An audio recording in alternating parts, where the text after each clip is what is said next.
যখন যখন এই পৃথিবীতে ধর্মের বিনাশ ঘটানোর চেষ্টা করা হবে, আর যখন যখন অধর্ম বৃদ্ধি পাবে, ধর্মের রক্ষার্থে এই পৃথিবীতে আমি অবতারিত হব। ভগবান বিষ্ণুর অষ্টম অবতার এই পৃথিবীর পালনকর্তা ভগবান শ্রীকৃষ্ণ, যিনি মহাভারতের যুদ্ধে অর্জুনের সারথি হয়ে অর্জুনকে ধর্মের জ্ঞান প্রদান করেছিলেন, পাণ্ডবদের সঙ্গ দিয়ে অধর্মী কৌরবদের বিনাশ ঘটিয়েছিলেন। তবে আপনারা কি জানেন, কৌরবদের হারাতে এবং ধর্মের রক্ষা করতে ভগবান শ্রীকৃষ্ণ বেশ কয়েকবার মিথ্যে এবং ছলনার সাহায্য নিয়েছিলেন। একবার তো তিনি ধর্মরাজ যুধিষ্ঠিরকেও মিথ্যে কথা বলার পরামর্শ দিয়েছিলেন। গরুড় পুরাণের মতো ধর্মগ্রন্থ দ্বারা ভগবান শ্রী বিষ্ণু আমাদের শিক্ষা দেয়, মিথ্যে কথা বলা বা মিথ্যে সাহায্য নেওয়া পাপ। কিন্তু আমাদের এই বিশ্ব ব্রহ্মাণ্ডেই এমন কিছু ঘটনা ঘটেছিল যেখানে পাপীদের বিনাশ ঘটাতে ভগবান নিজেই তার নিয়মের উল্লঙ্ঘন করেছিলেন। যদি ভগবান শ্রীকৃষ্ণ ছলনার আশ্রয় না নিতেন, তাহলে বোধহয় পাণ্ডবরা দুর্যোধনকে কখনোই হারাতে পারত না, বা এমনও হতে পারত যে মহাভারতের যুদ্ধই তারা জিততে পারত না। কৌরবদের মাতা গান্ধারী, যিনি নিজের দৃষ্টিহীন স্বামীর দুঃখ বোঝার জন্যে বিবাহের পরেই তার নিজের চোখেও তিনি কাপড় বেঁধে নেন। স্বামীর জন্য এরকম নিষ্ঠা এবং ভগবান শিবের বরদানে তিনি এক দৈব শক্তির অধিকারিণী ছিলেন। তার চোখে বাঁধা সেই কাপড় বা পট্টি তিনি যখনই সরাবেন বা যখনই খুলবেন, তখন তার প্রথম দৃষ্টি যার ওপরে পড়বে সে এতটাই শক্তিশালী হয়ে উঠবে যে কেউ তাকে মারতে পারবে না।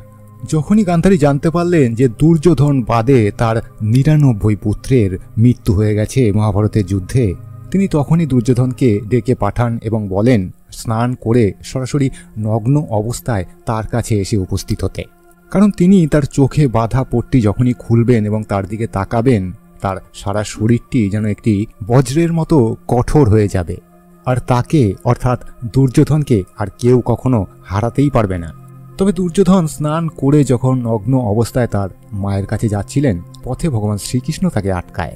ভগবান শ্রীকৃষ্ণ তার বুদ্ধিমত্তা কাজে লাগিয়ে দুর্যোধনকে বলে যে তুমি এত বড় হয়ে এরকম উলঙ্গ অবস্থায় মায়ের কাছে কি করে যেতে পারো? আর কিছু না হোক তুমি অন্তত নিজের কোমরের নিচ পর্যন্ত ঢেকে তারপরে যাও। দুর্যোধনও ভগবান শ্রীকৃষ্ণের কথা মেনে নেয় এবং একটি কলা পাতা জড়িয়ে তার মায়ের কাছে যায়।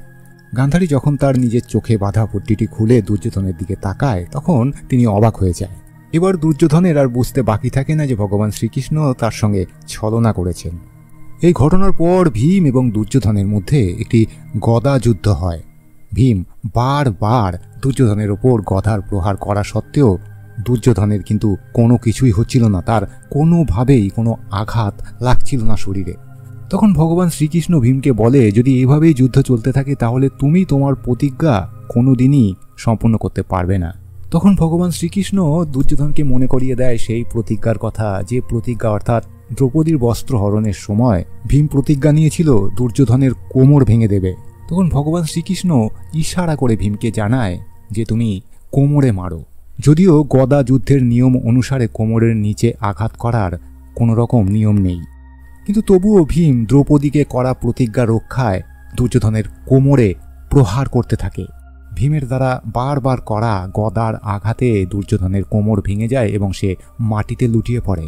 এর কিছুক্ষণ পর দুর্যোধন মারা যায়। মহাভারত যুদ্ধের ১৭তম দিনে অঙ্গরাজ কর্ণ এবং অর্জুনের মুখোমুখি হয়। কুরুক্ষেত্রের যুদ্ধের একটি গুরুত্বপূর্ণ নিয়মকে উল্লঙ্ঘন করেছিল অর্জুন। তবে আপনারা কি জানেন, এই ঘটনাটির পেছনেও ভগবান শ্রীকৃষ্ণেরই হাত রয়েছে।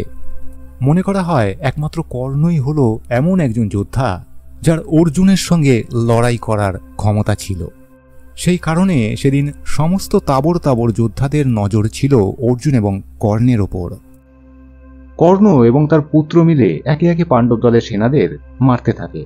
কর্ণ পুত্রের নাম ছিল বৃষসেন। পাণ্ডব দলের সেনাবাহিনীদের একে একে মারতে মারতে বৃষসেন অর্জুনের সামনে এসে উপস্থিত হয় এবং সে অর্জুনের ওপর ক্রমাগত তীর চালাতে থাকে। এরপর অর্জুন আর থেমে থাকতে না পেরে বৃষসেনের দুটি হাত এবং তার গর্দান দেহ থেকে একেবারে আলাদা করে দেয়। চোখের সামনে পুত্রের এরকম মৃত্যু দেখে পিতা কর্ণের চোখ রাগে লাল হয়ে ওঠে। ঠিক এর পরেই শুরু হয় কর্ণ এবং অর্জুনের মধ্যে এক ভয়াবহ যুদ্ধ। পরস্পর মুখোমুখি এরকম তাবড় দুই যোদ্ধা যাদের যুদ্ধ দেখে মনে হচ্ছিল এই যুদ্ধ বোধহয় আর কোনো দিনই শেষ হবে না। কিন্তু ঠিক তখনই কর্ণের রথের চাকা মাটিতে বসে যায়। বাধ্য হয়ে কর্ণকে রথের নিচে নেমে আসতে হয় রথের চাকা মাটি থেকে তোলার উদ্দেশ্যে। কুরুক্ষেত্রের যুদ্ধের নিয়ম অনুসারে কোনো যোদ্ধা তার হাতে যদি কোনো হাতিয়ার বা অস্ত্র না থাকে তার ওপর হামলা করা যাবে না। কর্ণ যখন রথের চাকা তুলতে মাটিতে নেমে আসে, রথের নিচে নেমে আসে, তখন কিন্তু তার হাতে কোনো রকম অস্ত্র ছিল না। এই নিয়ম শৃঙ্খলার কথা মাথায় রেখে অর্জুন কিন্তু সংযত হয় এবং তীর চালানো বন্ধ করে। কিন্তু ভগবান শ্রীকৃষ্ণ তখন অর্জুনকে মনে করিয়ে দেয় অভিমন্যু বধের কথা। অভিমন্যুকে যেভাবে চক্রব্যূহের ভেতরে ফাঁসিয়ে চক্রান্ত করে ছলনা করে সবাই মিলে তাকে মেরেছিল, অভিমন্যু বধ ছিল সম্পূর্ণ নিয়মের বিপক্ষে। আর এতে কর্ণও ছিল সমানভাবে অংশীদার। ভগবান শ্রীকৃষ্ণ তখন অর্জুনকে মনে করিয়ে দেয় যে এই নিয়মের উল্লঙ্ঘন করা প্রথমে কৌরবরাই শুরু করেছে। তাই অর্জুনকেও এই মুহূর্তে নিয়মের চিন্তা ছেড়ে নিজের ধর্মের দিকে বিশেষ করে নজর দেওয়া উচিত। এবার কিন্তু আর অর্জুন থেমে থাকতে পারে না। ভগবান শ্রীকৃষ্ণের কথা মতো সে কর্ণকে বধ করে। জয়দ্রথ কৌরবদের একমাত্র বোন দুশালার স্বামী জয়দ্রথ, যে এক কঠিন তপস্যা করে ভগবান শিবের থেকে একটি বরদান পেয়েছিল। ভগবান শিবের সেই বরদান অনুসারে কুরুক্ষেত্রের যুদ্ধ চলাকালীন জয়দ্রথ যুদ্ধক্ষেত্রে পাণ্ডবদের একদিনের জন্য থামিয়ে রাখতে পারবেন। আসলে জয়দ্রথ সেই বরদানের প্রয়োগ করেছিল অর্জুন পুত্র অভিমন্যুকে ফাঁসানোর জন্য। আর আপনারা সকলেই জানেন অভিমন্যুকে ফাঁসানো হয়েছিল একটি চক্রব্যূহের মধ্যে, আর এর মেন কালপিট ছিল জয়দ্রথ। আসলে যুদ্ধের 13তম দিনে গুরু দ্রোণাচার্য চক্রব্যূহ রচনা করেন। এমন একটি চক্রব্যূহ যার ভেতরে প্রবেশ করা তো সহজ, কিন্তু এর ভেতর থেকে বেরিয়ে আসা সহজ নয়। অভিমন্যু এই চক্রব্যূহের ভেতরে ঢুকেছিল, কিন্তু এর ভেতর থেকে কিভাবে বেরিয়ে আসতে হয় সেটা কিন্তু অভিমন্যু জানতো না। আর কৌরবরা এই চক্রব্যূহের ভেতরে অভিমন্যুকে বন্দী করে তাকে নৃশংসভাবে হত্যা করে। আর জয়দ্রথ ভগবান শিবের থেকে যে বরদান পেয়েছিল, এই বরদানের কারণেই পাণ্ডবদের মধ্যে কোনো ভাই অভিমন্যুকে বাঁচাতে আসতে পারেনি।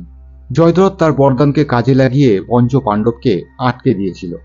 অর্জুন যখন জানতে পারে তার পুত্রের মৃত্যুর আসল কারণ হলো জয়দ্রথ, তৎক্ষণাৎ অর্জুন প্রতিজ্ঞা করে যে আগামীকাল যুদ্ধক্ষেত্রে সূর্যাস্তের আগেই জয়দ্রথের বধ করবে, নয়তো সে অগ্নি সমাধি নিয়ে নেবে।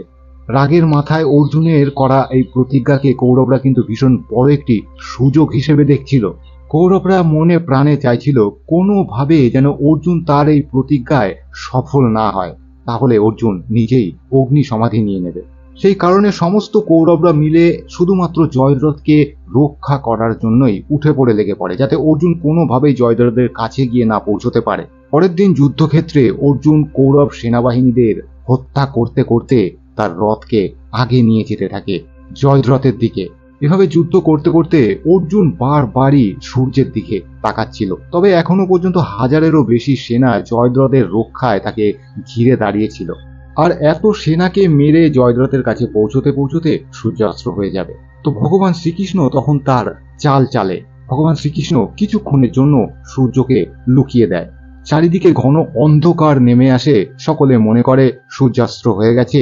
এ দেখে জয়দ্রথ সহ কৌরবরা ভীষণ খুশি হয় এবং তারা আনন্দে লাফাতে থাকে।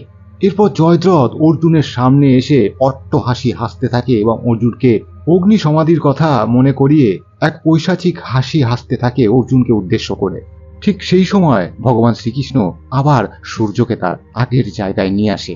সূর্য অস্ত্র হয়নি দেখে অর্জুন তার তীর ধনুক হাতে তুলে নেয় এবং জয়দ্রথের গলা কেটে দেয়। পাণ্ডবদের বড় ভাই যুধিষ্ঠির যে প্রতি মুহূর্তে ধর্ম এবং সত্যের পথে চলে এসেছে, এটা সবাই জানতো যে আকাশ পাতাল যদি একও হয়ে যায় তাও যুধিষ্ঠির কখনো মিথ্যে কথা বলবে না বা অধর্ম করবে না। কিন্তু মহাভারতের 18 দিন ধরে চলা যুদ্ধে এমন একটা দিন এসেছিল যখন ভগবান শ্রীকৃষ্ণ যুধিষ্ঠিরকেও মিথ্যে বলতে বাধ্য করেছিলেন। কৌরবদের তরফ থেকে যুদ্ধে অংশগ্রহণকারী গুরু দ্রোণাচার্যকে হারানো পাণ্ডবদের পক্ষে ছিল ভীষণই কঠিন কাজ। পাণ্ডবরা ভালোভাবে জানতো যতক্ষণ পর্যন্ত দ্রোণাচার্যের হাতে তীর ধনুক রয়েছে তাকে হারানো কোনোভাবেই সম্ভব নয়। তাই গুরু দ্রোণাচার্যকে হারানোর জন্য তাকে নিরস্ত করার ভীষণভাবে প্রয়োজন। ভগবান শ্রীকৃষ্ণ এটা ভালোভাবেই জানতেন যে দ্রোণাচার্য তার পুত্র অশ্বত্থামাকে ভীষণ ভালোবাসতেন। তার এই দুর্বলতাকে তার বিরুদ্ধে ব্যবহার করার পরামর্শ ভগবান শ্রীকৃষ্ণই পাণ্ডবদের দিয়েছিলেন। যুদ্ধ চলাকালীন সেখানে উপস্থিত একটি হাতি পাগল হয়ে যায় এবং এদিক ওদিক দৌড়ে সমস্ত সেনাবাহিনীকে মারতে থাকে, তার পায়ের নিচে কুচলে দিতে থাকে। ভগবান শ্রীকৃষ্ণ তখন ভীমকে জিজ্ঞাসা করলেন, ভীম, তুমি কি ওই হাতিটির নাম জানো? ভীম তখন বললেন, হ্যাঁ, ওই হাতিটির নাম অশ্বত্থামা।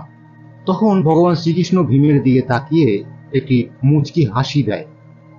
ভগবান শ্রীকৃষ্ণের এই হাসির উদ্দেশ্য ভীম তখনই বুঝতে পারে এবং সে তৎক্ষণাৎ তার গদার প্রহারে সেই হাতিটিকে হত্যা করে এবং ভীম দ্রোণাচার্যের সামনে গিয়ে চিৎকার করে বলতে থাকে, আমি অশ্বত্থামার বধ করে দিয়েছি।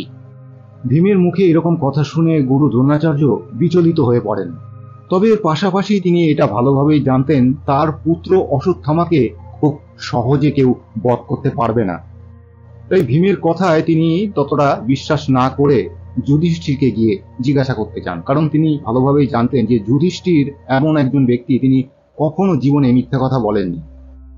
গুরু দ্রোণাচার্যের এই প্রশ্নে যুধিষ্ঠির রীতিমতো দুবিধায় পড়ে যায়, কিন্তু ভগবান শ্রীকৃষ্ণ যুধিষ্ঠিরকে আগেই বুঝিয়ে দিয়েছিলেন এমন একটা পরিস্থিতি চলে এসেছে এই সময়, মিথ্যে কথা বলে তবেই এই ধর্মযুদ্ধ জেতা সম্ভব। গুরু দ্রোণাচার্য যুধিষ্ঠিরকে পুনরায় প্রশ্ন করেন, অশ্বত্থামা কি মারা গেছে? হাজারো অনিচ্ছা সত্ত্বেও যুধিষ্ঠির দ্রোণাচার্যকে বলেন হ্যাঁ, এবং খুব আস্তে আস্তে বলেন অশ্বত্থামা নামের হাতি মারা গেছে।